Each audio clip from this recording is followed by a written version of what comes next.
I see we have the presence of the boss here with us, Mr. Straub. Wunderschön. All right. I don't know if we close the doors or not, but anyhow, people can open them. So yes, let's close the doors.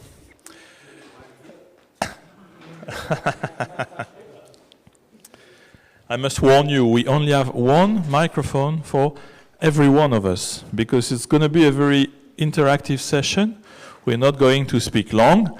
We have to speak, because otherwise you would say, what are these people sitting here? We can have a nice discussion around a glass. But we'll start with a short presentation. We are four of us. You know at least Tammy, because she's a long-time guest of this Peter Drucker forum. And it's the second time, by the way, we are together in the same workshop, so we tend to get used to this, and this is nice. You will see we share the same centers of interest. We also have with us Heiko and Petra, and they are going to introduce themselves in a nice way afterwards. What I suggest is this. We have asked Tammy to give a 15-minute presentation on where we stand. And as you know, our subject is building the HR capacity, let's say the human capacity, not HR, but the human capacity to face complexity. And so we'll listen to Tammy, and then we will start reacting. Actually, I must tell you, I only have 3 questions to ask them afterwards. The rest will come from you. So this has to be absolutely interactive. As you will see in this panel, we have here a lot of nationalities, a lot of people coming from very different countries, but also very different horizons. You will see already between ourselves, the question was very hot on certain subjects. So for sure, the kind of discussions we had is the kind of discussion we will have together, and especially in front of you. So feel free really to interact. Let's start maybe with you, Tammy, if you agree. The floor is yours. Thank you, Laurent. It's so nice to be here and to see you all. I'm going to offer just a few thoughts about the complexity and the challenge of leadership today. And I think in many ways, the situation is quite clear. The complex and ambiguous conditions that we're all facing simply won't work with the kind of leadership that we've had in the past. The old norms that we have about leadership were honed at a time when it was easy to think about right and wrong and clarity and decisions and where we ought to go. But that's not the kind of situation we face today. But despite today's complexities, many of the notions of leadership remain deeply embedded in the assumptions that we have and the conditions under which we operate. So what kind of perspectives and skills do we need? How do we help future leaders develop? I think the answers to this requires recognition of a shift that's occurring at 3 levels. So let's, if we can, think about 1, the nature of work itself, 2, the kind of leadership that's required for that work, and 3, the kind of development activities that are required to create the leaders who can function under those conditions. Let's think first about the nature of work. These spheres require moving from a situation in which the external standards were known and where you could move toward the standards that had been defined, toward ones where you're creating in the midst of this complex opportunity that we see around us. We come from a world in which work was a best practice, an optimum way of getting things done. The role for a leader was define the path, tell us where we need to go, set the standard, measure how closely we're coming to it, help us monitor the time and quality we're taking to get there. But today, so much of the work we do depends on discovery. It's about our ability to form insights and make connections, to sense and understand emerging needs. There's no explicit path. There's only the goal. As individuals, we're challenged to invent as we go, to develop new approaches, to interpret and respond to complex signals. In this kind of a world, the role of a leader shifts. In the past, leaders needed to articulate the course and hold individual employees responsible. But now, individuals hold themselves responsible. We measure our own time, we communicate our own progress. The role we ask of a leader is what I would call contextual. It's about creating an environment in which work can best be performed, in which we can all succeed, assembling, if you will, those conditions for success. Through my research, I've identified 4 roles that a contextual leader fills. They are, 1, building what I call the organization's collaborative capacity. Think of it like wiring the organization, both figuratively and literally, creating those connections that allow information and ideas to flow throughout the organization. The second I call disrupting with diversity. That's about ensuring that the organization has a continual infusion of new perspectives, that the people are immersed in, not protected from, the complexity around them, but that we're continually appreciating the value of disparate points of view. The third capability is to ask great questions, framing challenges that face the business in ways that are evocative and inspiring, ways that invite broad participation from a large number of people to try to solve the challenge. And the fourth is conveying meaning that's required to tap discretionary effort. That gets down to understanding what it means to be part of this special organization. The morning panel was talking about the role of purpose, about understanding why you're an organization, what the importance is, why people choose to work here, and how you can maintain that in the face of an increasingly complex world. Now, how do we help leaders become leaders who can have those skills? Well, think for a minute about the difference of being a coach, let's say of an athlete who's trying to compete in a discipline where the fundamental skills are fairly well understood. I'll take swimming, but you could take running or something like that. Something where the mechanics of how one would do it are fairly well known. And contrast that in your mind with being, let's say, someone who's trying to prepare an elite team of fighters to drop into some enemy territory, unknown what the challenge will be. In one case, you're trying to get that individual to execute what we all know are the best ways of doing the particular stroke, of making those movements with precision and in alignment with mechanical principles that we hold to be true.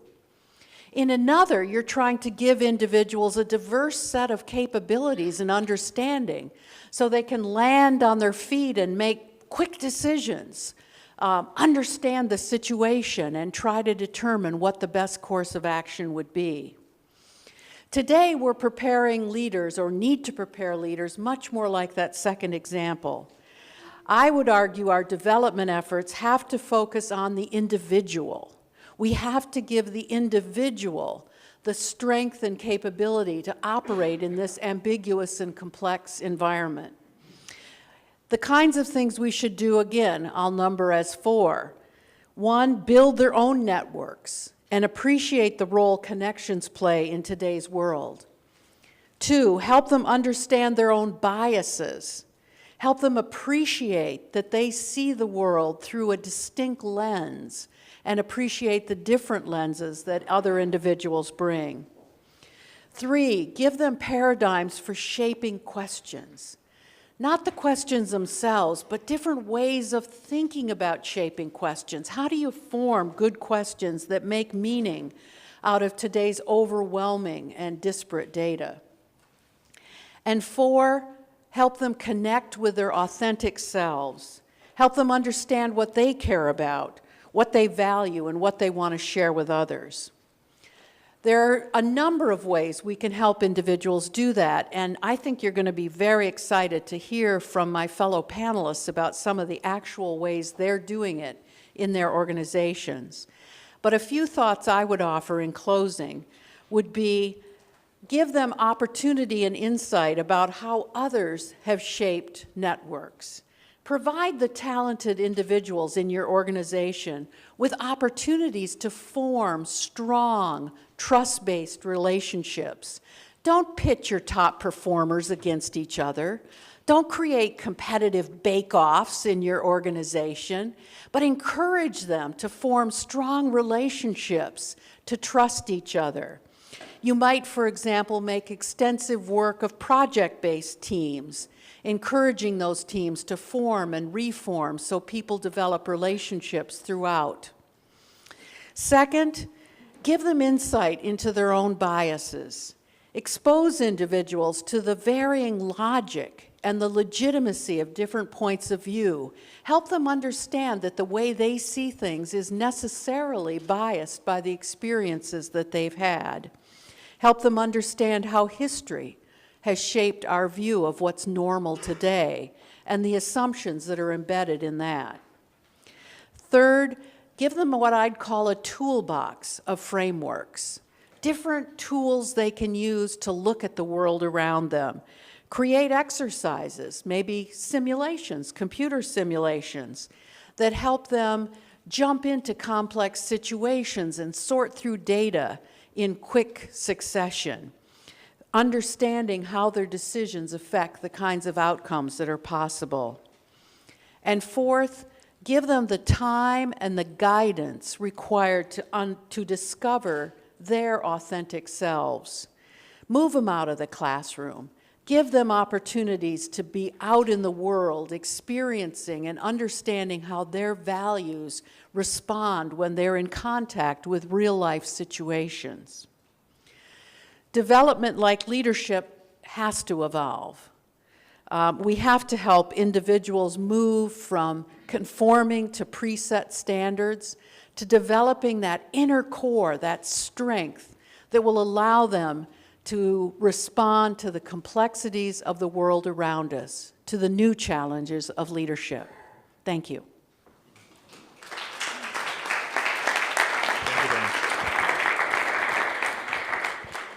Yesterday we had an interesting private session with Charles Andy, with some of you here. I can see Arnold was there, Anna, and some of the young winners of the Drucker Challenge here as well. Do you remember, Anna, for instance, the answer that Charles gave to one of the young challenge winners who said, actually what I want is a job? You remember what he said? Yeah. It was say, don't look for a job, but look for a work. The fact that the job is a position, the work, it's really what you can do, and in some way also the purpose of your job.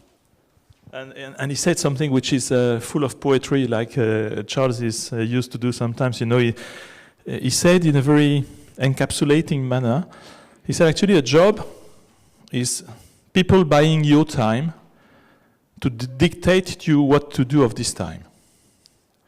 And the work is people buying what you do yourself of your time. And if you think twice about this, this is very powerful, exactly the way you introduce the thing, Tammy. It's very interesting because if there is a shift, most probably it's there. So we'll see. Heiko, we had a strong discussion because actually, of course, I was very much focusing on Gen Y. You know, because to me, one of the problems of Gen Y is what? It's not to know how to manage them, how to lead them. It's much more how they are going to lead us. You know, part of my future will be in their hands. It's more interesting to me to know what they are going to do with this than what I'm going to do with them for 3 to 5 years, whatever. You know, and Heiko told me, well, actually, it's just part of the problem. So it's very interesting because you will see, and I would like you actually to introduce yourself through what you're living today. Heiko went through a whole set of experience, very different experiences, by the way. But today he is with Metro. Who knows what Metro is here? Not the Parisian people, it's not the YouTube. It's the... Right, okay, so not so many people, so you will have a good job to explain what Metro is. But this is a company that is very famous for the German, a landmark, you know, everybody knows about Metro, but a completely revolutionizing company. So what are you doing for a living today? Yeah, thanks a lot. Yeah, so Metro is a global trade, wholesale and retail company present in about 29 countries, roughly about 270,000 people in those 29 countries. Yeah, the challenge there, to introduce a little bit what I'm occupying myself with. First of all, I'm a human resources professional since more years than I want to think. Actually, I never thought I would be one until the first job was with IBM, and there I did human resources work, and somewhere along the first or second year that captivated me, and then, okay, here I am still doing the same stuff. So the journey at Metro Group is one where a retail company had been extraordinarily successful, very much so, growing between 1999 and 2009 consecutively year over year in profit and revenues. And then eventually that stalling, and over the time of this extraordinary growth, really not much was invested into the human resources sphere. Actually, people were moved. You can see the company was successful, but the preparation wasn't done to sustain that longer period of time. So what I'm occupying myself with, together with my colleagues in the board, is actually this journey. How can we bring this company back to a focus into absolute client focus on the one hand side, because that one got lost as well, and how can we truly inspire what you said, which is meaning, spirit and purpose into the organization. Because while I very much agree that the role of management is no longer really to provide direction on the content as much, it is very much, in my view, a journey where senior management has to inspire direction along these three pillars, which is completely different, because there you talk about creating alignment of intentions on where you want to go, rather than creating alignment on minute steps and minute processes and decisions, because those eventually are being taken somewhere else. So the journey that we have started is one that one way or another we talk probably a little bit more about, that tries to say, what is this business really all about? How do we provide a value to our people and our customers that goes beyond creating EBIT? Because I bet none in this room at some moment in time wants to read on your tombstone, I created lots of EBIT. Probably doesn't happen. But you want to work for something that has a bigger meaning. So therefore, creating a bigger meaning for an organization is critically important, to be sure that people work in a common direction and in there find a purpose that aligns with their own purpose. And spirit then truly comes from the question, can you create deep engagement by making it a relationship culture? How do you create relations in an organization? How do you make people fit for those relations very much? How do you overcome the fact that we all, as we're sitting here, I'm almost certain, have learned in university nothing more than models, theories, systems and whatever, but nobody has really helped us to understand what happens when people start working together, and how you influence that properly, and how you communicate, and how do you, first and foremost of all, manage your own shortcomings. Because, you know, I'm not sitting here because I have more knowledge, it's probably because I made more mistakes on the journey. And indeed, how can we help people understand where their patterns are, so that they can enter relationships in a much better way, they can foster relationships, and then this network that we're talking about so much works eventually. So that's a bit the journey that I'm on. Are the four, let's say, characteristics that Tammy described echoing what you are living, and especially when you describe this winning hearts and minds approach of Metro today, or do you see something else maybe? Yeah, first of all, we're by no means there. It's a journey that started a good year ago, which we have started from the top, engaging immediately, personally, and as well in a very different way with our top people. So therefore, indeed, this is a start that shows very, very good results after the first year and a half. If you do want to do something that doesn't only influence the next quarter, which is difficult in today's environment, of course, but if you do that, then there is a long haul in it, and everybody here in the room knows a cultural change takes longer period of time than quarters or years. By the way, did you have to get rid of some top people to achieve this, or do you do with the existing people? No, eventually there is people that leave, absolutely, because if you try to inspire a certain direction in how you want behavior to be exercised, if you want to have a certain type of leadership, and you're then not reacting when people do go against that. I mean, first of all, you need to help, support, coach, mentor, and do everything that you could possibly do to help the individual. But if eventually it doesn't work, then everybody sees it, and since everybody sees it, you have to react to it. And what is the most important risk that you have taken to achieve this? The risk that we actually are asking all managers and eventually all employees now, especially in the cash and carry business, so that's the wholesale part with about 120,000 people, that we have gone through, is that we really started a journey focusing on building or helping individuals to understand themselves better as the first step of a change journey. So the first thing that we did in one of the first meetings, of course, you talk where you are, where you're coming from, what the issues are. But then we actually said, look, we're going on a journey that is different. We actually want to have as well a different leadership style in the organization. Trade and retail can be rather directive. Some of you might have experienced. So we said we need to as well have a different leadership, and actually we need to have different relations as well between us. So let's just restart. We basically took a room like that. Every one of the board member took a group of 15 in this case, and what we did there is we introduced ourselves again to this community of people. I mean, we were a new team, so some of us were new, but some of us were there actually a longer time. We said we reintroduce ourselves to you. And what we did then is we reintroduced ourselves not with our CV, but with our lifeline. So meaning with all of the ups and downs that, we all go through. The failures that we have had, the heartbreaks that we had, the wonderful moments that we have. So in a very personal way, which is at some moment in time, you could say a certain risk, of course, that you take. But since, trust doesn't come without vulnerability first, that's, of course, as well a first step into creating some trust.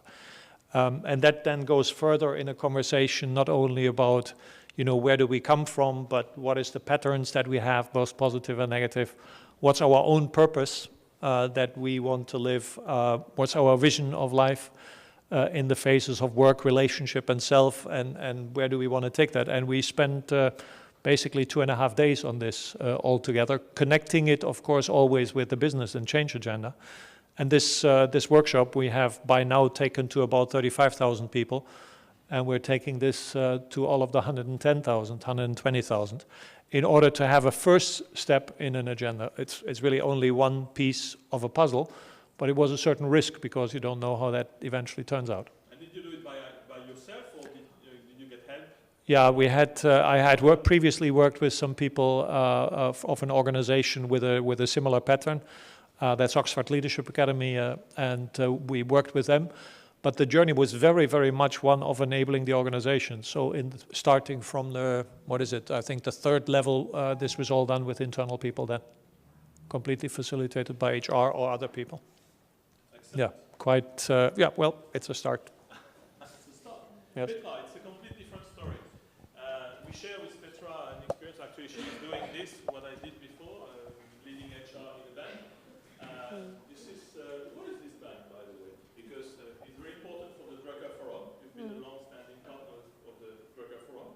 But maybe here, I don't know if everybody knows about this. Good afternoon. My name is Petra Pointinger, and I'm currently heading the HR department of Raiffeisen Bank International here in Austria. I'm part of the HR management team of the Raiffeisen Banking International Group.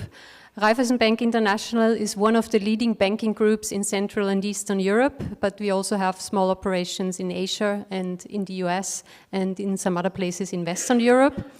In total, we have I think 60,000 or almost 60,000 employees. In Austria, it's just 2,500 employees that I'm currently responsible for.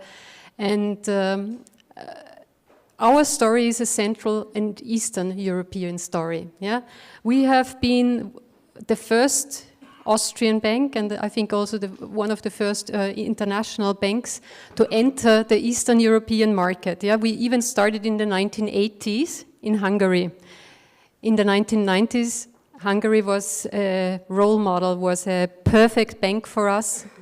Don't look into Hungary now. So just looking into Hungary is one very good example of what has happened in Central and Eastern Europe that was a result maybe coming from the overall financial and economic crisis, but Hungary is really, for us, a sad story. Still, we believe in that region. What has changed in that region and what makes it for us in HR now very difficult? Yeah? I started with the bank in 2004. Yeah, at that time, Raiffeisen Bank International, or at that time it was called Raiffeisen International, had approximately 20,000 employees. And I'm now talking about 60,000. So what has happened ever since? A growth phase. We have acquired other banks, we have had natural growth, we have started greenfield operations, so it was a growth phase.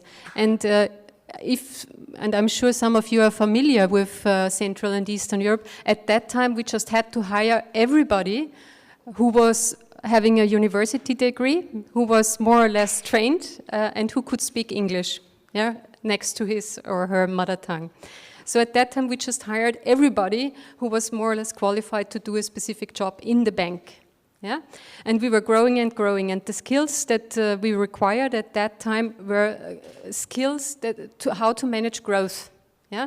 And then the financial and the economic crisis came in the 2007, 2008, and you can now see it all over the world. Banks are in a consolidation phase, maybe even a downsizing phase, yeah? And the skills that we nowadays require from our managers are quite different, because managing growth is something different than managing a consolidation process. And what is new as well in the banking sector is that there is more and more regulatory requirements coming now, yeah? So our people have to now really understand much more about legal aspects, regulatory frameworks, etc. So it's in the past it was simple and easy. They had to be familiar with their job specifics. So if you were in retail banking, you had to understand retail banking. If you were in corporate banking, you had to understand corporate banking and the products that you had to sell. Nowadays, you also have to understand the capital requirements, you have to understand certain compliance aspects, you have to understand certain risk aspects. You just have to have a much bigger view on the banking business as such, yeah. And what we therefore started to address this change in skills is that we try to move people around. So in the past we have had silo careers mainly. So you started in retail and you ended up at the top of retail maybe, yeah, or you were somewhere in the middle, yeah.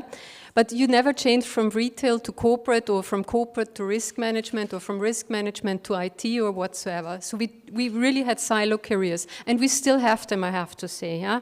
But what we like to do now, or what we have started to increase mobility, cross-functional mobility, to prepare the managers to also deal with more complex tasks, and also cross-country mobility.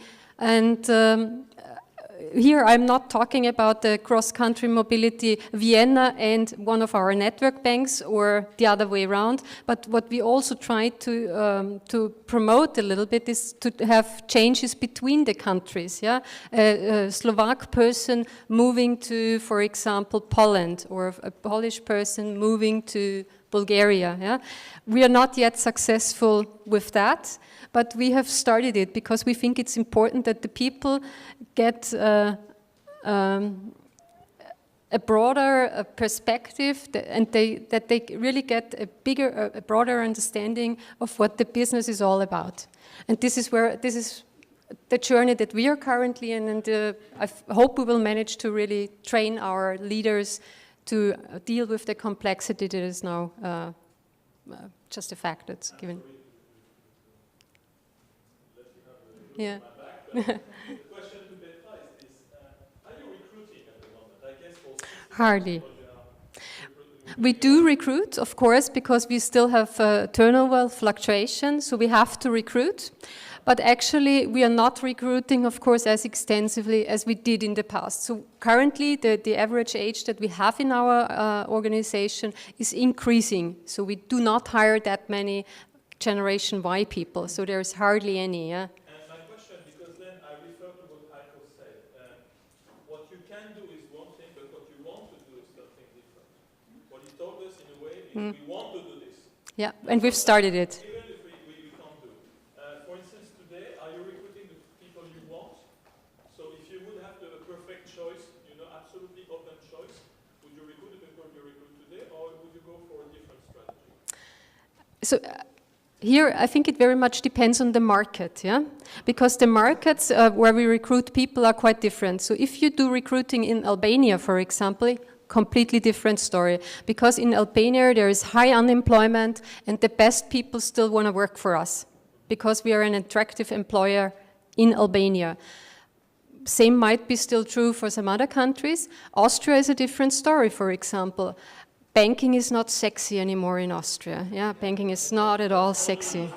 So, so it's difficult nowadays to find good IT people, for example, for the banking industry, because good IT people, they tend to go somewhere else. Yeah, they just prefer other industries currently, and that's why it's challenging for us nowadays to find good ones.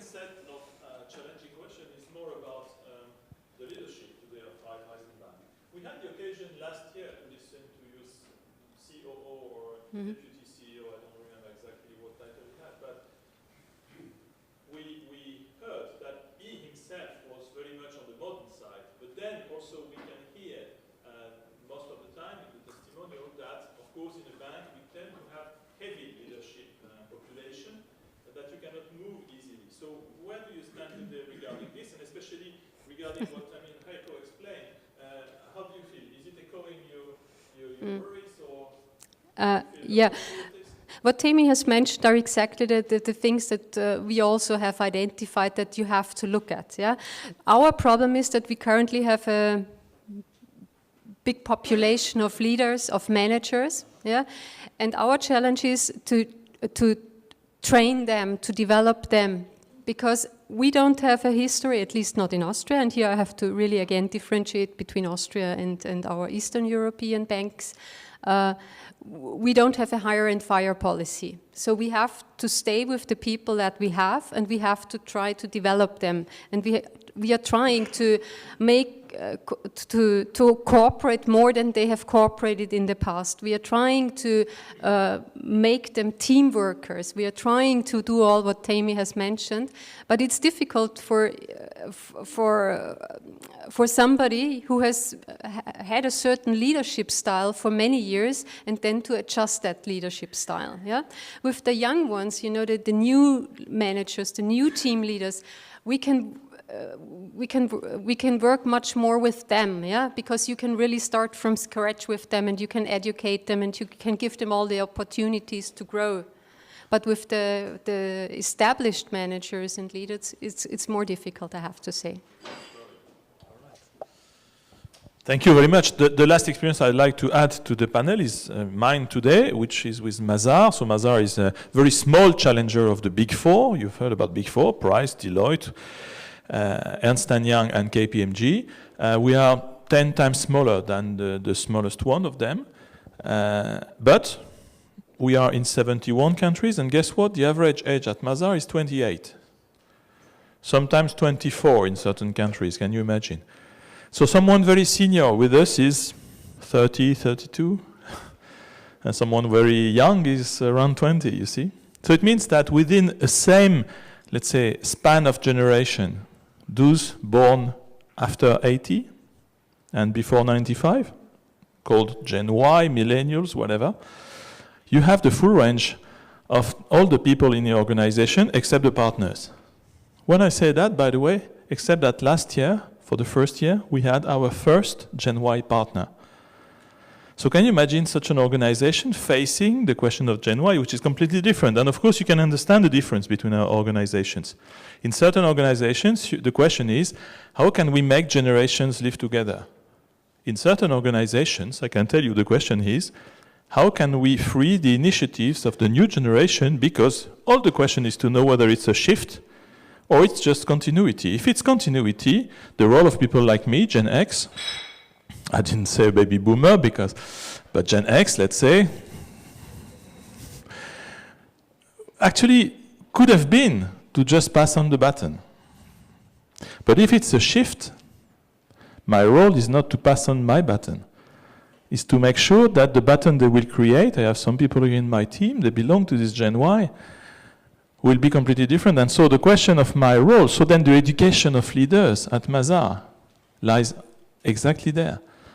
Because again, either you educate leaders to steward, I don't know the word stewardship, but to pass on the baton to the next generation, or you educate them just like for, gender diversity.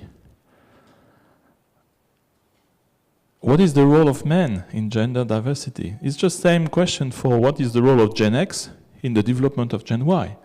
And our leadership development question lies in this, because you don't give the same answer if you think that you are in a continuity system or if you think that you're in a shift. And today we think we are in a shift, because we've conducted a survey among 7,000 people in the organization. Again, it's 85% of our population in 64 countries. And guess what? There is no difference, no discrepancy in their answers, whatever the country, whatever the age, whatever the marital status. By the way, we opened the door just like Facebook, we said, we didn't say, are you married or single? We opened 7 possible answers, and one of the answers was, a funny one was, it's complicated. And guess what? 2.1% of people answered it's complicated, so we say, well, it's a little shift in this.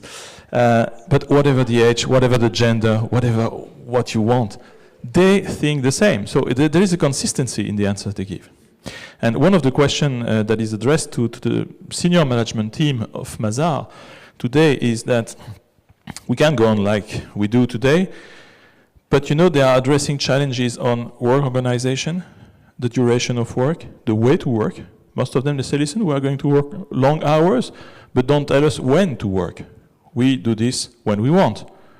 Just fix a deadline, the rest is our responsibility. We could say, listen, you're a brat, you are going to do what we want. But guess what? We are in a war for talent. That's why I was asking you the question. Because today, recently I had in my organization, I circulated the result of a ranking, worldwide ranking, where it was shown that among the 10 preferred employers in the world, they are the big fours. Guess what was the reaction at Mazars, the top senior management? They say, well, shit, they are again, showing off and so on. I say, no, it's a very good news. Because as long as they belong to the best and preferred employers, it's serving us. Because we have access to a talent pool that is the core subject of our business model. We are a resource-based organization. And therefore, we need to have access to top people, otherwise the complete business model is gone. Because people don't stay with us, we are in this up or out system, so we need to have very good people joining us. Otherwise, if they are not good when they join us, they are not employable. And if they are not employable, guess what? They will stay. And if they stay, you understand what I mean? So the thing is, it's a very demanding system, but in which, of course, then the question of how to select, but also prepare the new leaders of tomorrow is very important. And the last point I want to make is that we don't have the choice. That's why I was asking Heiko, could you get rid of some of the people? Because I can't. The system is made of internal promotion. People becoming partners are untouchable. So then you have to do with the people you have. And we can change, we can shape, we can organize the young generation as we want, but guess what? The senior people we cannot shape as we want. So that's why what Tammy explained to me rings a bell, because the 4 characteristics is exactly what we have to do in a way, to push also people that we have to think like this, because what they have to address is not this old story of what they have experienced before. It's a completely different story. So 3 different experiences and a very clear input from Tammy. So it's high time for us now to leave you the floor to your questions. So we have only one mic, so I will throw the mics. So please be gifted. Question number 1. And introduce yourself. Yes, my name is Gunther Hampel. I'm managing director of ERCO. ERCO is the leading company for lighting design, and I'm responsible for Eastern Europe and for Austria. This is a German company, is very much coming from the industry, very much technology driven. And we see now in the last 2-3 years that the environment is changing completely. Just listen, if you look in newspapers, you know that the conventional lighting is replaced by LED. So this is really a digital analog paradigm shift. And the first question I have, what I see in my organization, it's also an organization which is with some branch offices in Eastern Europe. The last 2 years, we say, okay, we have to be more flexible, we have to be more adaptive, we have to be more like our lighting designers. We give them, the people, more freedom, that they get the room to be more creative. And so a big fraction of the organization, which is marketing, which is lighting design, which is also sales, they enjoy this freedom very much. Yeah, but there is also another part of the organization, which is logistics, which is administration, all these things, as you have in a bank as well. So you cannot do all this flexibility and all this stuff very creative, in a creative way all over the whole organization. So there's a kind of starting discussion. Like a pilot, you cannot give him complete freedom. There's a checklist, he has to do it, and there's a working time for people. When customers are calling us, there must be somebody in the office, yeah, and they cannot. The salesman, it's already free. He can work on Sunday. He can do whatever he wants. He has to work then when his customers there. But the back office, yeah, there are strict times. So my first question is, how do we handle this different, two different, let's say, developments within the company? And the second question is, and this is a question to you, how do you handle the situation in Eastern Europe, that you're a very federal organization, you're very close to the customer, and you allow big differences amongst the different organizations, which is also one of the strengths of Raiffeisen. So what is your picture now? If you want to exchange the people, and they should move, then you're apparently creating a kind of international manager who is very much the corporate identity of Raiffeisen. There's a person who is transporting the brand of Raiffeisen. But isn't it contradictory with that, that the people are very local and that they are strong because they are very Russian or they're very Albanian or whatever? So please. By the way, just for the record, you remember that one of the seminal experiments in motivation and organization design by Elton Mayo was done in a lightning factory, as far as I know. So that's, there is a bright future for lightning, which is nice. First question, maybe Tammy or Heiko. And the second question, Petra, was directly intended to you. Heiko. Yeah, I think you're addressing an obvious dilemma, right? You know, is it a corporate citizen or is it a local? Is it the flexibility of working and designing, or is there structure that needs to be followed? And I think, like almost all dilemmas, it's both at the same time, because of course organizations can't work in anarchy, right? You know, eventually you want to do certain things. And you need to see that you bring certain processes together, otherwise cost would explode or whatever else there might happen. So to have commonality in certain things is absolutely required. But I think the fundamental differentiation sets in, at least from my perspective, on the question of what is the culture that you want to live around it. You know, for me, I would try to create, or we are factually trying to create a culture where we have great debate at the start of everything that happens. You know, co-creation to the maximum extent. Get all of the arguments out on the table. Do everything that actually happens in whatever shape or form. You know, so bring the people together that this is happening in a collaborative way. And then basically drive it to a decision, and then the decision is the decision that everybody has contributed, and then move forward. Then eventually you can't allow that you go aside. So that's why, from my perspective, it's so incredibly important to create joint intentions, that people understand what is the intention that we have with our business and with the style that we want to have, because once that intention has been somewhere understood, then eventually you can leave the reins as free as possible and let people walk, because you know they're going to walk in the direction that you want to.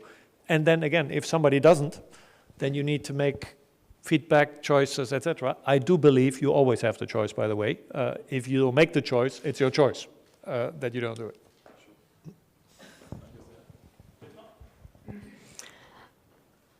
Okay, Raiffeisen is a decentralized organization, that's right, but we have started something that we call centralization light. You might not believe it, but because of these changes on the market, and the capital constraints that we are facing, we have to now really start with not a centralization process. This would be too much. I would not call it centralization process, but we have to ensure that certain topics are steered out of Austria, and that we have cooperation within the group on a more intense level than we have had it in the past. And I would not send, let's say, a local corporate banker from one country to another country, because for doing corporate banking, you would always need the local market know-how. But you could send a risk manager or an IT person or a CFO from one country to another, because this is more easy, and you can with that improve the group spirit and the group thinking. Because as I mentioned, the capital constraints that we have, they force us to improve the group thinking and the group spirit. Because so far we've had country CEOs that had their own little empires. And now we really try to also manage that in a different way. We have also changed the bonus approach. So part of the bonuses of the local CEOs nowadays depend on the group results, which was not like that in the past. So we are really now changing the way of steering our network. And you can use measures like that in improving such a cultural journey, or strengthen it, Okay, so we have one, and then a second question. Thank you, Petra. Yes, my name is Bojana Zupanic. I come from Danfoss, which is also a production company, like more in the industrial area. And when hearing your initial speech, I actually have a dilemma again, and according to the last person also. So is it really from to, like from being a standardized occupied to being more toward diversity and creativity and so on?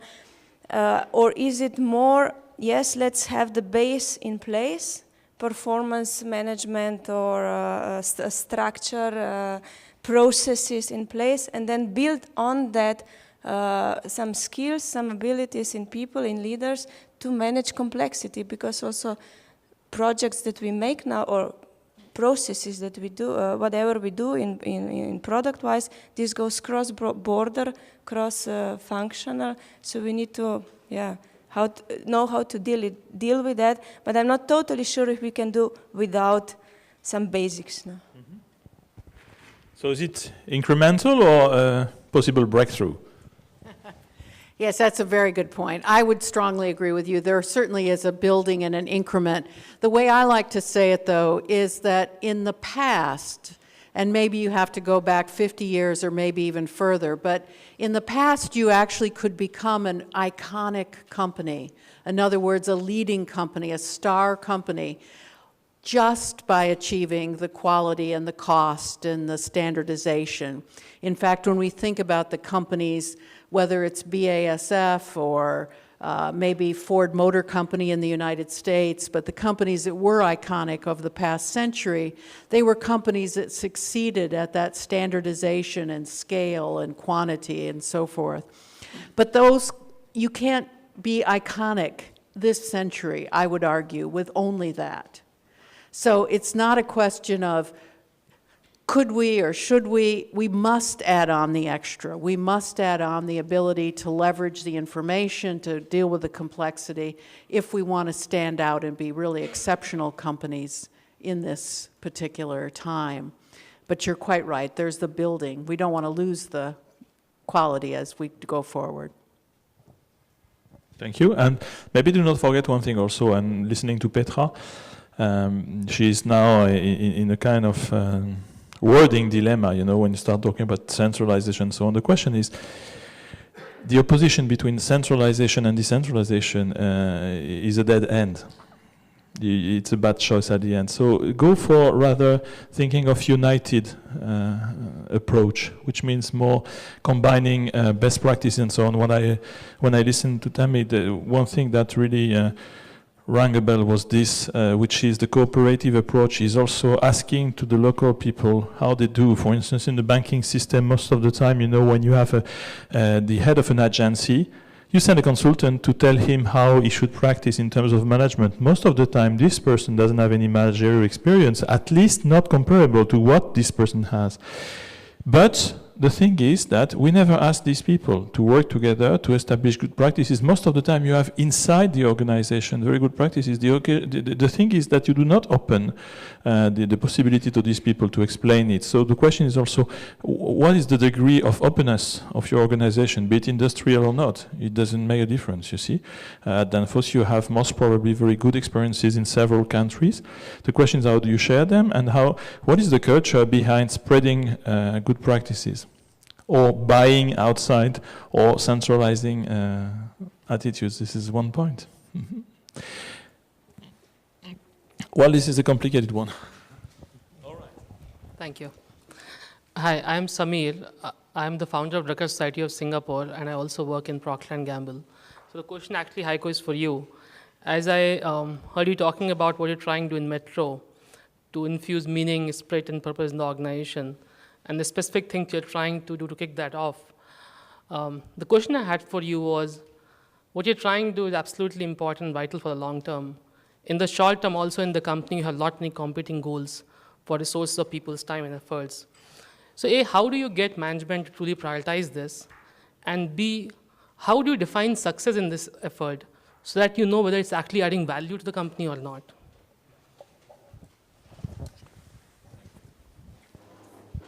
Yeah, it helps to be in a board of 4 where we just decide together.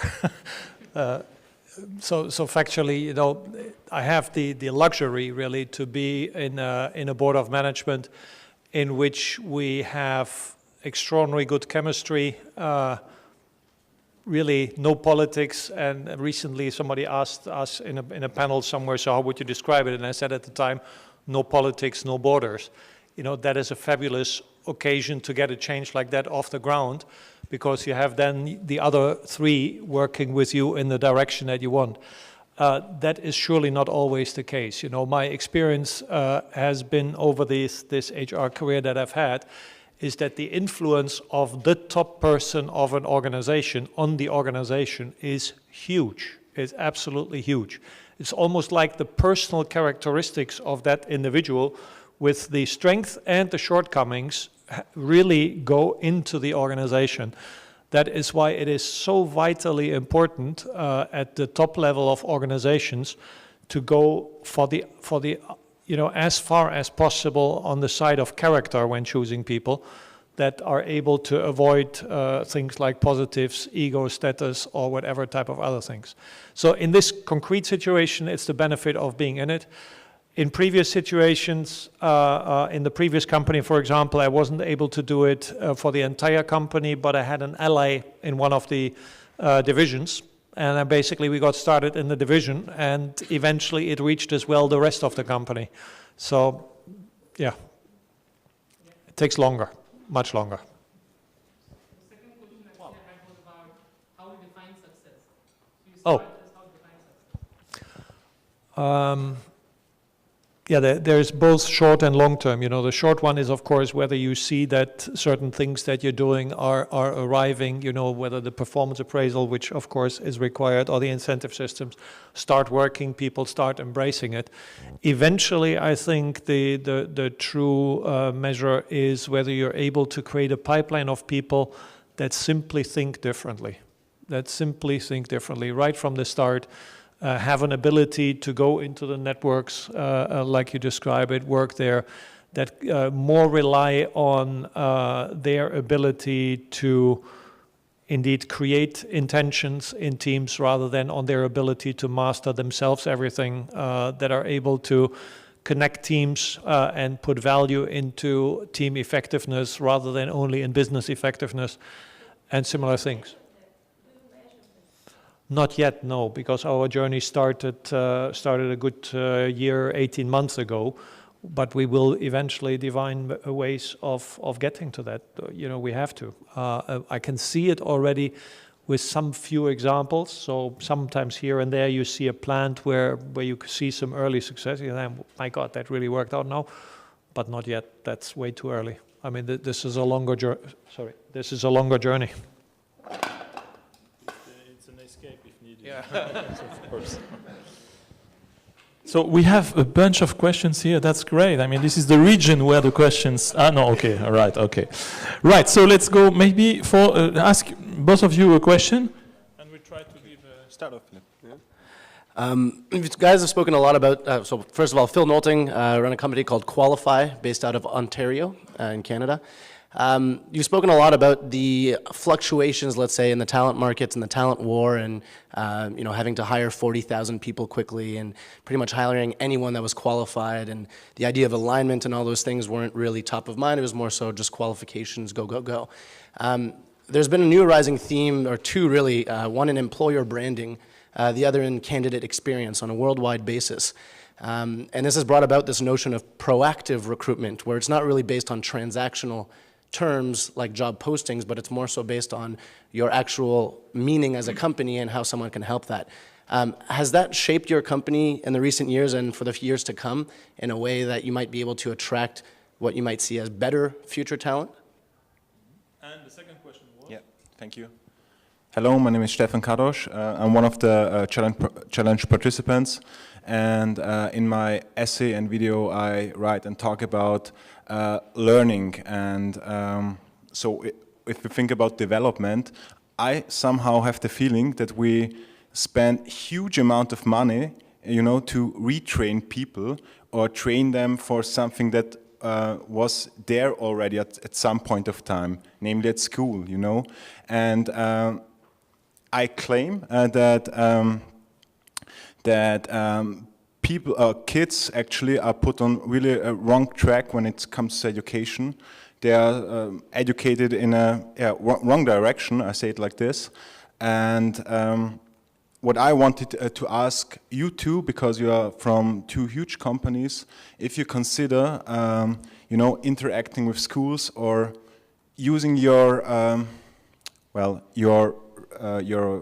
image or your voice as a company to influence the way people or kids are schooled in the future, so that they are trained for that critical skills we talked about earlier, problem solving, critical thinking, and so on and so forth.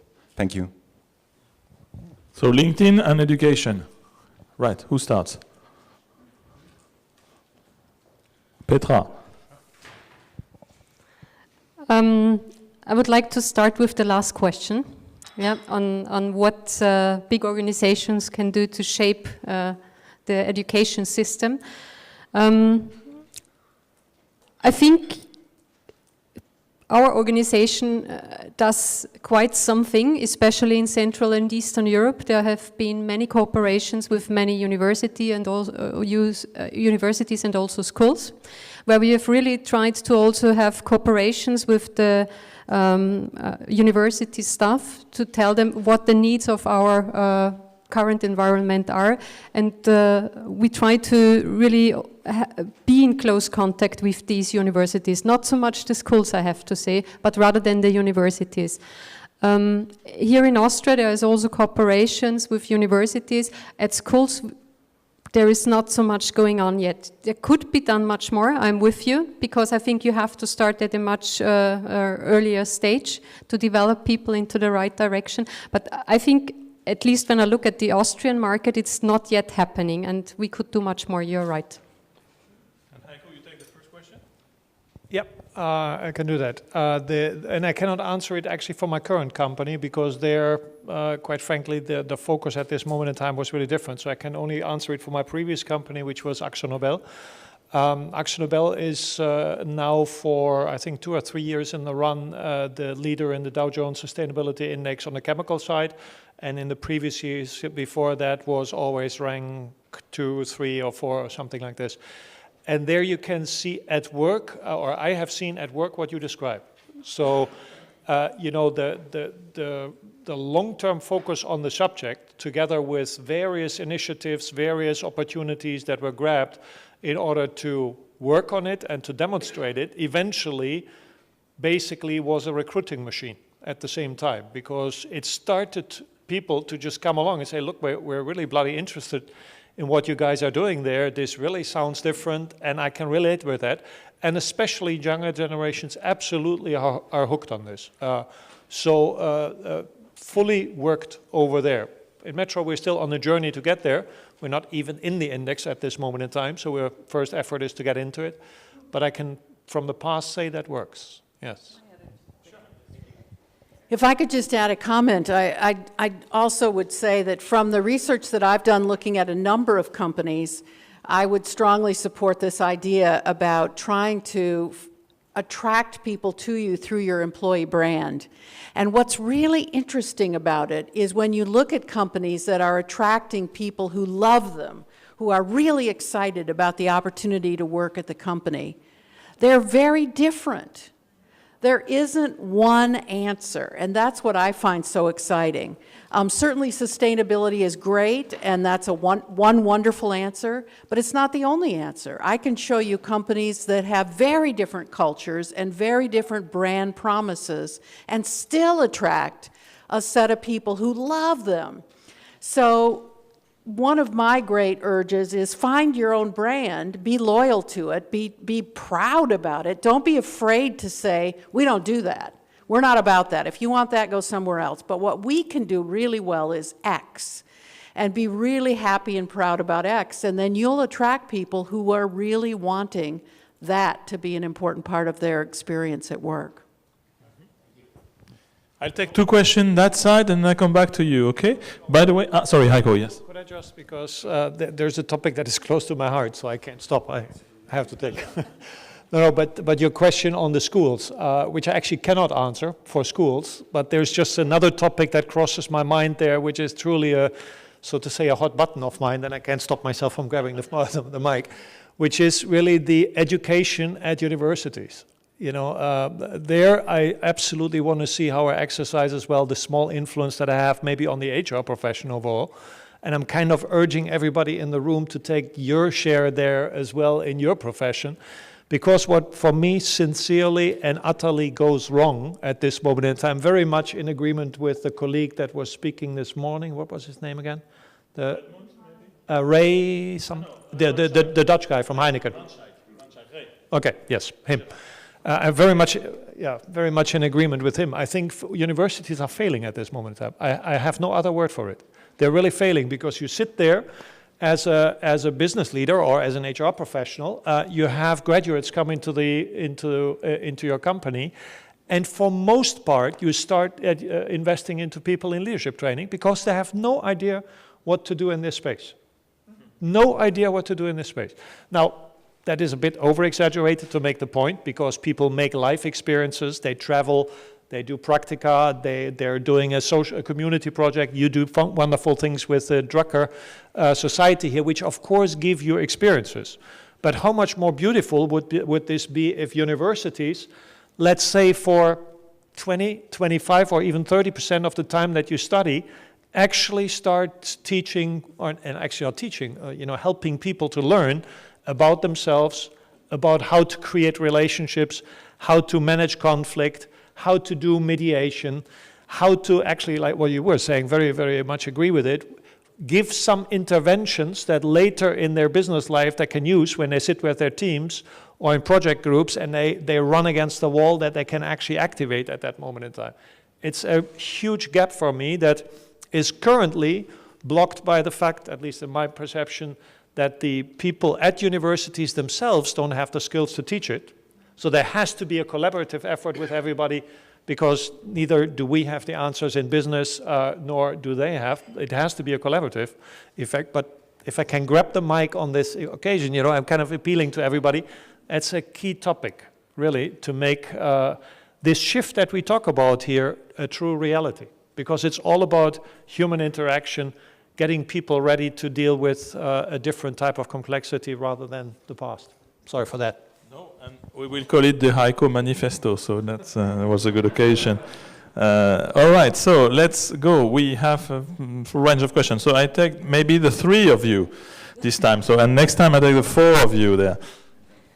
Okay, hello, I'm Isabelle Ramillet, I'm French, I'm Associate Director in a little management consulting company. And I want to get back on a topic about the skills and selection, recruitment. You spoke about technical skills, and I want to yes, no, I look at the term of this workshop. It's building the human capacity to cope with complexity. I want to know, how do you cope with soft skill? Because I think it's the other part of skills, essential skills. Maybe you saw this amazing video about the Heineken recruitment, finishing in a Champions League stadium to be sure that they select the right people. And I would like to know, how do you cope with soft skills? Okay, thank you. John Alexander, am I right? Yeah. I'm John Quintero. I'm from Colombia. I study at the Diplomatic Academy of Colombia. So we're talking about purpose, meaning, as being basically one of the bases of what is going to matter for a company. And then my comment was basically, well, it sparked interest in me that you said that at your bank, in the past, more so, you only consider silo careers. And you're starting to open that, right? So in a way, it's not really a question, it's more of a comment. I think not only for Gen Y, I think also for Gen X who are living longer, who are considering second careers. People just get bored and not at work. It's just that if you only provide them with a specialization, with a job that they will do for life, let's say the corporate or the retail, I think it comes to a point that after, especially for us, because, and not only the younger people, it's just that people are now getting used to things being more dynamic, faster, and also there are many more options available that we can easily grasp. So I was just wondering if you're still, I mean, to what extent you're opening up the possibilities of people going towards different sectors of your bank. So soft skills, the variety in professional life cycle. Thank you, Laurent. Hi, my name is Radu Furnica. I am the president of Leadership Development Solutions, which is an executive search and leadership development company in Romania. A company that started 20 years ago with the name Korn Ferry International. Maybe you heard of it. And 12 years ago, I bought the company from them. I was the managing partner of Korn Ferry in Romania, and since then, I carry the flag of leadership development in Romania. Now, from that perspective, I have two things to say. One is a comment to what Heiko said, to reinforce his message, because I think it's absolutely critical. We have in Romania 300 universities. 300, 1,100 faculties, which are producing garbage diplomas on a production line basis. Yeah? The effect of this phenomenon will be felt in 10 to 15 years from now, but is now only beginning to show. Now, in countries like Romania, it gets a shape of a catastrophe. You know, in some other areas, it's only commercial, and the quality, overall quality, is decreased, and so forth. But I absolutely agree with Heiko on what he said. I think all of us should be very concerned with this issue, with the decrease of quality and the decrease of content in the Educational Act. Second is the question. Now, 20 years ago, when I started doing this work in Romania, it was easier for me to find a decent human being, even without diplomas. Well, with university education, but without business education at all. But they were more reliable than they are now. Now it's a market, talent market, we call it. I personally don't believe that people are products, should be treated like products, should feel as products. Yeah, I think people are unique, and it's the unique people that we need. Yeah, the question is, do you think if the market word can be used vis-a-vis people, that we are in the buyer's market or in a seller's market? I would be really interested. As I am the chair of this panel, I decide what I want. So I will ask Angelica to answer the last question, because I'm telling us what you told us at the board yesterday, between the business school trained people and the startuppers that you're working with. Well, the market of people, which you're talking about, I observed it within large corporations looking for talents, and but my attention was only caught after my son decided to look for a job.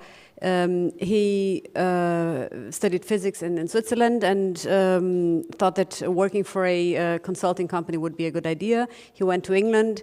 There was a workshop, and he knew he would be offered a job at one of the large consulting companies. He flew there. A short time after he arrived, I received a call from him, and he said, "Mom, I'm never, ever going to work for a consulting company." And I was totally shocked because, you know, as a old-style parent, I thought, this is very good, it's a good start. But he hated the way people were treated. He hated this market. And what he did is he said, well, I have an option. I have a different idea. I'm going to Brazil to start a fund, and off he went, and he was very successful. So he did his own business. He, being 22 years at that time, or 21 years old, he felt that this way of dealing with people was really not what he wanted to be in. And my conclusion is that large companies have more and more difficulties to find the entrepreneurial kind of young person who is really wanting to engage into something, because they see this market of people. They see that they probably will, I mean, I understand what you say, but you said, yes, we have to develop the people to get them there. They don't want to be developed by someone else. They want to develop their own ideas. They don't want to go into a corporation to be developed the way the corporation expects them to develop. So he was against all this, and he did his own business. Well. Thank you. Soft skills, maybe. Tammy. I would just add a statistic, which is in a recent survey that I saw, only 20% of the Gen Ys said they ever plan to be a leader in a large corporation. So 80% plan to leave and do their own entrepreneurial, 80%. So if you want to attract young people, whoa, you better be really good. The soft skills side is so important. And I think that a lot of the issue with developing soft skills is a combination of giving people some frameworks that help them understand things like conflict negotiation and so forth, as we spoke about. But so much of it as well is about them maturing as human beings and really getting comfortable in their own skin about who they are and what they value and how they think about the world. And that's, I think, where we don't give them enough help and support. How often do you run programs or classes where you encourage people, you know, not to learn something that somebody's telling them, but to actually think about themselves and dig deep about who they are and how they can bring their ideas forth. So I think as we think about our soft skill training, we need to think about that kind of understanding who we are as an important component of it. And the last question was about professional variety, professional variety in your professional life cycle. Okay. I do want to support that one just strongly. You know, when I think about an HR professional, I actually think, you know, of course, yes, you need to get around with the entire industrial relations side, especially in Europe. You got to solve it. And I do believe you need to know about whatever, performance appraisals and incentives and all the other typical HR instruments. But in the end, HR professionals, in my view, should ideally be leadership and change consultants that actually do nothing else than focus on soft skills. How do you develop them? How do you help the organization to get there? And how to move the topic forward? That is helped very much by cross-functional careers. I have had the luxury to work 20 years at IBM, where this cross-functional move was a total reality, right? You would take somebody from software, move them to hardware, from hardware to services, and these could be businesses that couldn't be more different from each other. You would take somebody out of finance, move them to HR, or whichever it is. In Metro Group, we do take people from various countries, move them between countries and roles as well as a start now. I think that's an important ingredient to give people a view. I'm always saying, if I look at this mic only from this side, I only see a dot, right? If I look at it like that, I see a line, and that's the same thing with doing different jobs in one and the same company. You see just different things, and afterwards are a better manager because you have more experience and more differentiation. Maybe on that question, before we move to this side again, and the middle as well, you attended yesterday's Choain session. In his book, Beyond Certainty, he's explaining that one of the main challenge is to balance not work-life, the work and life. It's to balance commitment and creativity. And he is one of the big fan, and maybe one of the initiator of this portfolio of activity thing. And I think the challenge for many companies tomorrow will not be to offer this several changing and shifts in careers, but the fact that people might say, listen, I'm fully dedicated to a company, or I'm doing a very good job for this company, but also doing something else besides. So the question is always, how do you really manage? And one of the issues we'll have to face as HR people, I think, is that we are no longer able to control internally the resource. And we were talking about LinkedIn. LinkedIn is a big revolution, because for the first time, it is the externalization of resource management. Because your profile do not depend on your employer any longer. That's finito. This is a big shift. Can you imagine? So we have a set of questions here. So I take 1, 2, 3, 4. Okay? Let's go like this. You start. Hey. Dzień dobry. Zofia Barańska from Poland. I work as a coach and trainer, and I'm one of the challenge winners. And frankly, I'm more worried about your generation, so to speak, than I am worried about my generation. Because frankly, in a few years' time, we'll be doing just fine because we've got the skills to cope with reality, and you're sort of lagging behind. And I really want to pose a question, but before that, I would like to use a metaphor for that. And I think that a lot of us want to travel today. And there are two ways in which we can travel, and tourists travel, and travelers travel, but in a very, very different way. And I think the main difference is how much power we're willing to give away. So as a tourist, I want to see India, of course, as long as I get my continental breakfast, 3-star hotel or 5-star if I can afford it, if I get a guide, and if the person responsible for the program solves all my problems for me. And that's okay, and I see India as well. But then there is the way travelers see India. So they go there is no one to take care of them, and they find themselves in a situation which I call total change, where everything is different, the language is different, the culture is different, you don't even know where to buy bread and how it tastes, or how to find a place to sleep. And basically you have to switch off everything that is automatic in this new reality, because you're there to fend for yourself. And then you start asking questions, you start observing really carefully. And this is, I think, the shift that needs to happen, especially in your generation. Because for me, you're still tourists. Oh yes, this new generation and this new reality, of course we have to learn how to deal with this, but this is a bit like tourists going to India. So yes, we're going to give away some power, so we want to see India, but we want to be in control when it comes to this, and this. Right? So the question for me is how to design a system in which tourists become travelers, So how do we put leaders in organizations today in a situation of real uncertainty and total change? Because when you have a nice office and when you have power, you can give away a little bit.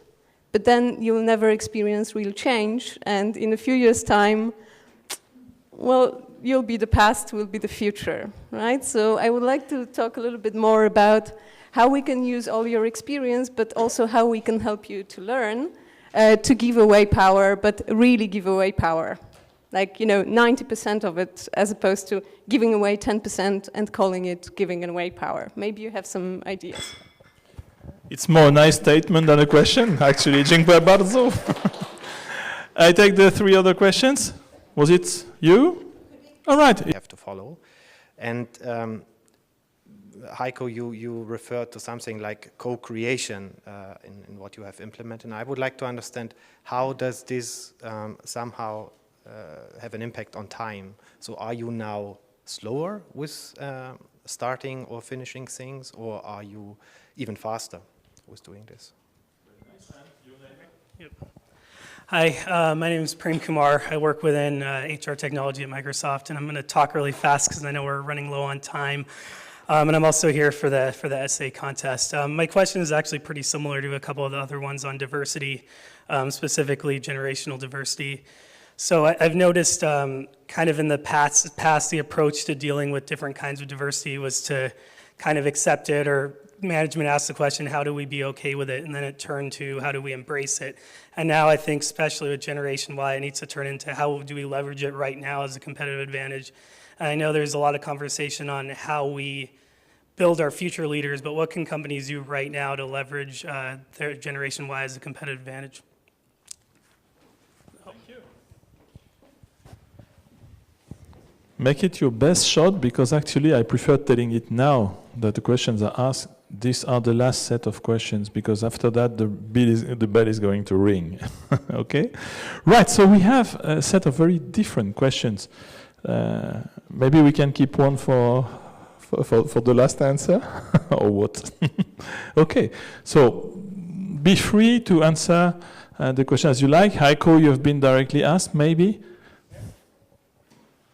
Yeah, and the question, I believe, was the one that says, co-creation, does it cost time or does it bring you time? Yes. Factually, I do believe very much it brings time.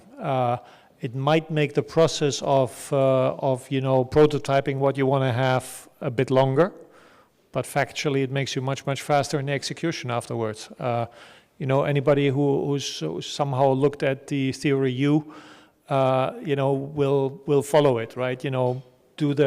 It's almost like Einstein, think if you have an hour for a problem, think 1 hour, think 59 minutes about the question, and then in 1 minute go find the solution, because you know exactly where it's going to be. So therefore, a little bit in the same way, you take time to find out what it is really you want, and then afterwards execution is so much faster. Okay. I'll take a quick cut at some of the generational questions. As Joan mentioned, a lot of the work that I do is on the generations, and it comes out of the perspective that each of us is very much shaped by our experiences. That actually is a developmental psychology idea that says that, interestingly, between the ages of about 11 and 15 is when you're most open to new ideas and when you form your most important frameworks. And so the reality is each of us have a very different lens through which we see the world, which is a legitimate lens. It's not good, it's not bad, it's not right or wrong. It's different because we had very different experiences when we were younger. And so a lot of what I do is try to help people understand that legitimacy. And it does get to exactly the kind of evolution you spoke about. It goes from, oh, we need to be politically correct, to, wow, it's really legitimate and wonderful that you have this different perspective, and how can I embrace that and get excited about it? So I think we all need to learn that. And actually what I find most fun in the work that I do is watching generations in all directions see that about each other. Because it's easy to not like the old guys or the young guys or the middle guys or whatever. But when you understand how legitimate their perspective is, I think you get a much better sense of how to leverage it. Now, I'm a big fan of leveraging all the generations. And to Joan's question, one of the ways to leverage older is going to have more flexible work. Nobody wants to work as hard at 75 as they did at 55, but a lot of people at 75 would like to do something. And so organizations have to get creative about providing something, some way people can make productive contributions. But the idea of leveraging the things that young people have to offer is phenomenal. And I'm very much telling organizations that they must do that. For example, one little example is, and we won't go into detail, but many members of Gen Y I would describe as fundamentally coordinators, not planners. They know how to use technology to bring things together in real time through coordination. That's actually a powerful productivity aid that if we would let them, they could redesign many of our business processes in ways that would fundamentally save huge amounts of time and money from the old planning and scheduling that many of us grew up doing. So there's one simple example of a skill set that exists within Gen Ys that we've got to take advantage of. So I think all are really very important to do. I would like to come back to your comparison, the tourist and the traveler. What I've experienced is that you find tourists and travelers in all generations, yeah? For me, the tourist and traveler comparison is not so much a generation comparison, it's much more a personality or an attitude thing that you can see. You can find many travelers also, you know, especially our former CEO, for example, Mr. Stepic, he, in my opinion, was a traveler. He was never a tourist. So you find people even in their 60s who are travelers and not tourists. So the question, I would rephrase it and ask, how can we change in general the attitude? How we, yeah?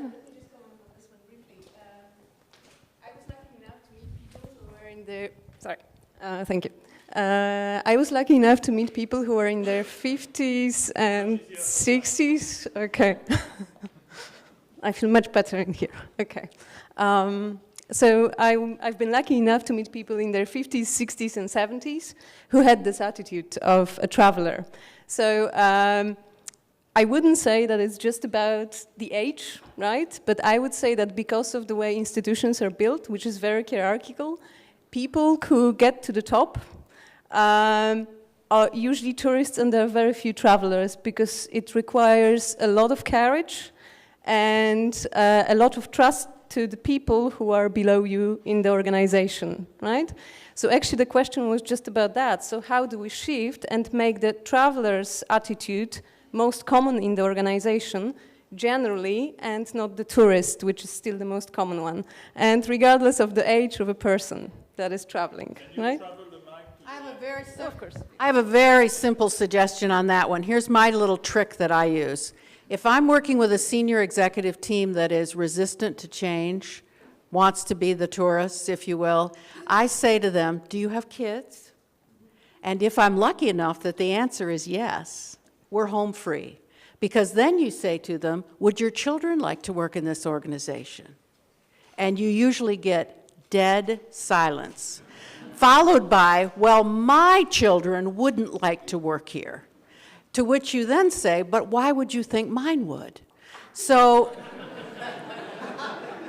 people understand their own kids, and they know their kids don't want to work in the kind of hierarchical organizations that they're running. So as long as you can get them to put on their human hat, put on their hat that connects with people they know, you can get them to move down that path toward change. Maybe because actually it's 3:45. Look, if you would still spend 1 hour here, we would have replaced the panelists by 4 Gen Y here. This is the world in motion. That's what we are experiencing, you know.